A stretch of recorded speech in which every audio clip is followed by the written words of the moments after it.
Hello friends, स्वागत है आप सबका मेरे इस यूट्यूब चैनल अट्रैक्टिव स्टडी में।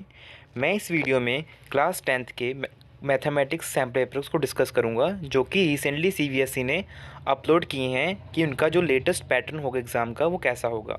जैसा कि आप सब जानते हैं कि अभी रिसेंटली गवर्नमेंट ने न्यू एजुकेशन पॉलिसी को इम्प्लीमेंट किया है, जिसके तहत गवर्नमेंट चाहती है कि बच्चों की क्रिटिकल थिंकिंग को इन्हेंस किया जा सके और बच्चों में जो आज तक सीखते आ रहे हैं अपनी बुक्स में उसको कैसे इम्प्लीमेंट करें। तो मेरा भी इन वीडियो को बनाने का यही दो ऑब्जेक्टिव रहेंगे कि बच्चे की कंसेप्चुअल क्लैरिटी को मैं ला सकूं, इन्हेंस कर सकूं और बच्चे अपनी नॉलेज को कैसे प्रैक्टिकली इम्प्लीमेंट कर सकें। तो इसी के साथ मैं वीडियो को शुरू करने जा रहा हूं। ये जो क्वेश्चन पेपर है मैथमेटिक्स का, वो आपका 3 घंटे का पेपर होगा मैथ्स का, और जो कि टोटली 80 मार्क्स का क्वेश्चन पेपर होगा।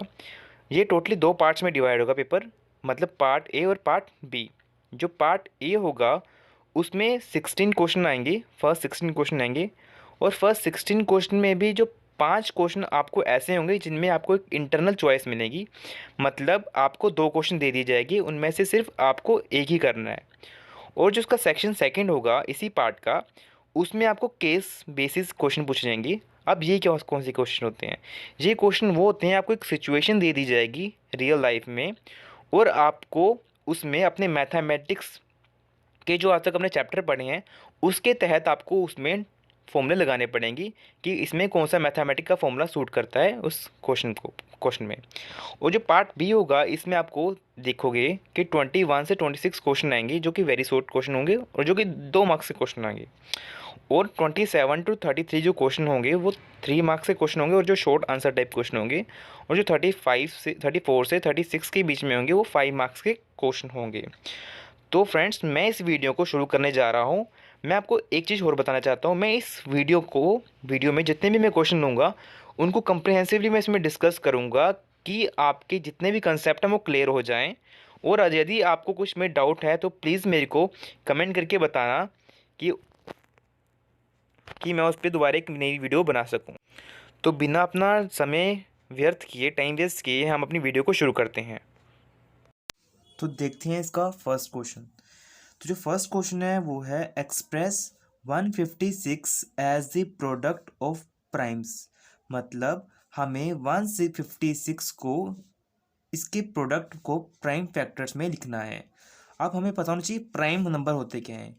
ये प्राइम नंबर वो नंबर होते हैं जो सिर्फ अपने टेबल में आते हैं और 1 के टेबल में आते हैं। जैसे 2, 3, 5, 7 ETC। अब देखें, जैसे 156 है, हमने इसका पहले एलसीएम लिया। जैसे मैंने एलसीएम लिया है इसका, तो वो आ रहा है 2 इंटू 2 इंटू 3 इंटू 13। तो अब देखो, जो 2 है वो भी किसी के टेबल में नहीं आता सिवाय 1 के और 2 के टेबल में।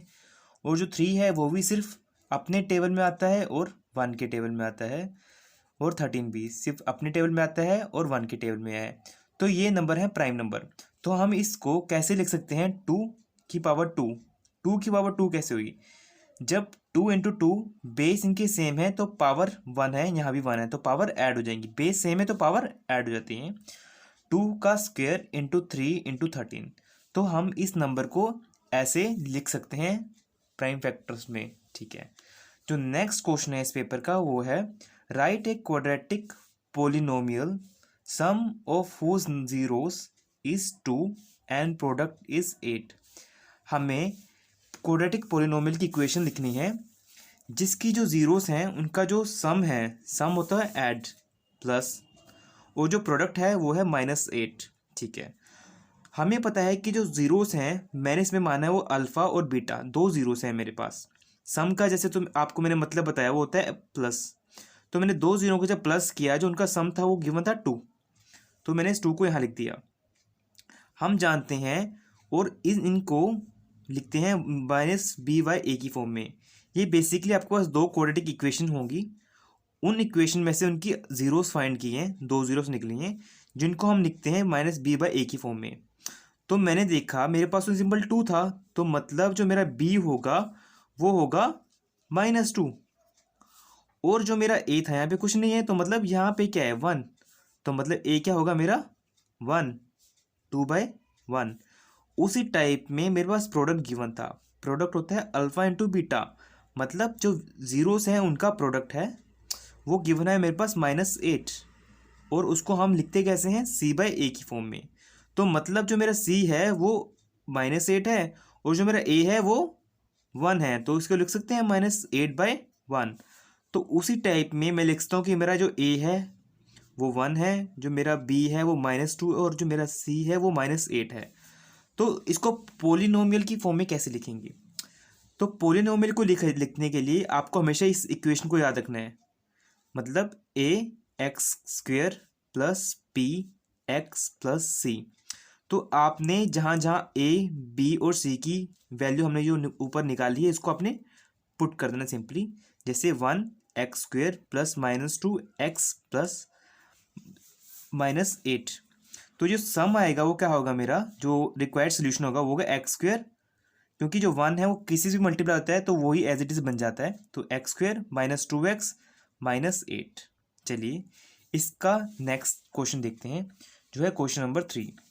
उसमें हमें बोला है कि गिवन दैट, हमें गिवन है क्या, HCF ऑफ 96,404 इज़ 4। फाइंड करना है हमने इसका LCM, मतलब हमें HCF गिवन है 96 × 404 का, और हमें इसका LCM फाइंड करना है।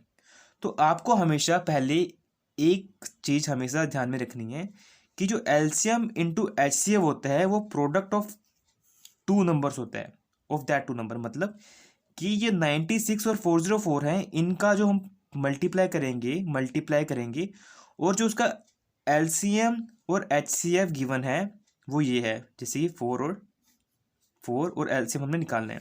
तो हमने क्या सीखा कि HCF × LCM इक्वल होता है प्रोडक्ट ऑफ टू नंबर में। इस स्टेटमेंट में जैसे हमें HCF की वैल्यू गिवन थी 4, LCM हमने निकालना था, तो जो मेरा प्रोडक्ट होगा वो क्या होगा, 96 × 404। आपको जैसे पता है कि जो ये मल्टीप्लाई में है तो ये इक्वल टू के बाद ये डिवाइड में चला जाएगा, तो इसे डिवाइड में लेके गया। जैसे आप जानते हो कि 404 और 4 के टेबल से कट जाता है, तो मैंने इसे काट दिया, तो है 101। अब मैं 101 को मल्टीप्लाई करूँगा 96 के साथ, तो जो मेरा आंसर आएगा होगा 9696, और जो मेरा LCM होगा यही तो मेरा LCM है, 9696। अब मैं नेक्स्ट की बात करता हूँ, क्वेश्चन नंबर 4। क्वेश्चन नंबर 4 में मुझे पूछा गया है, on comparing ratios of coefficient find out whether the pair of equations x - 2y = 0 and 3x + 4y y - 20 = 0 is consistent और inconsistent। मतलब मेरे पास दो इक्वेशंस गिवन है, और मुझे बताना है कि जो मेरा रिक्वायर्ड जो होगा सोल्यूशन वो कंसिस्टेंट है या इनकंसिस्टेंट है। और सबसे पहले आपको पता होना चाहिए इसका मतलब कि कोफिशिएंट क्या है। आपने सबसे पहले स्टेटमेंट को ध्यान से पढ़ना है क्वेश्चन की। कोफिशिएंट होता है, मतलब जैसे मेरे पास x और y की टर्म है, इसकी जो साथ में जो डिजिट लिखा गया है उसको बोलते हैं हम कोफिशिएंट। मतलब जैसे x में यहाँ पे कुछ नहीं है, तो मतलब x का कोफिशिएंट क्या हुआ, 1। जैसे -2y है तो y का कोफिशिएंट क्या हुआ, -2y। ठीक है, तो मैंने लिखा है कि मेरे पास दो स्टेटमेंट गिवन थी, x - 2y जो कि इक्वल टू 0 की गिवन है फर्स्ट, और जो सेकेंड स्टेटमेंट गिवन है वो है 3x + 4y - 20 इक्वल टू 0। ये मैंने दोनों स्टेटमेंट लिख दी। मैंने बोला कि जो मेरा फर्स्ट है इसको मैंने बोल दिया ये -a है, a1 है, और ये -2y इसको मैंने बोला v1 है। मतलब कि क्या, जो मेरा a1 है वो मेरा 1 है, और जो मेरा b1 है वो -2 है, और उसी टाइप में मैंने इसको बोला a2, b2 और c2। मतलब जो मेरा a2 है वो 3 है, और जो मेरा b2 है वो 4 है, जो c2 है वो मेरा है -20, बट इसमें तो माइनस दिया ही नहीं c1, तो कोई बात नहीं। जब हम इसकी रेशो कंपेयर करेंगे, जैसे कि स्टेटमेंट में बताया गया है, हमने इसकी रेशो का कंपेयर किया, तो जैसे कि लिखेंगे हम a1/a2 इक्वल टू b1/b2 के। जैसे मैंने बताया कि जो मेरा a1 है वो 1 है, और जो मेरा a2 है वो 3 है। मैंने इसको इक्वल टू किया 2 जो कि मेरा -2 जो कि मेरा b1 है, और 4 से जो कि मेरा b2 है। आपको पता है कि -2 और 4, ये 2 और 4 आपस में कैंसिल हो जाएंगे, तो मेरे पास आएगा -2 और -1। आप देखो कहाँ 1/3 और कहाँ -1/2, तो ये आपस में इक्वल नहीं है, तो कैंसिल, मतलब इनइक्वल का साइन डाल दिया मैंने इसमें। तो देयरफॉर इट इज़ कंसिस्टेंट, मतलब ये कंसिस्टेंट है।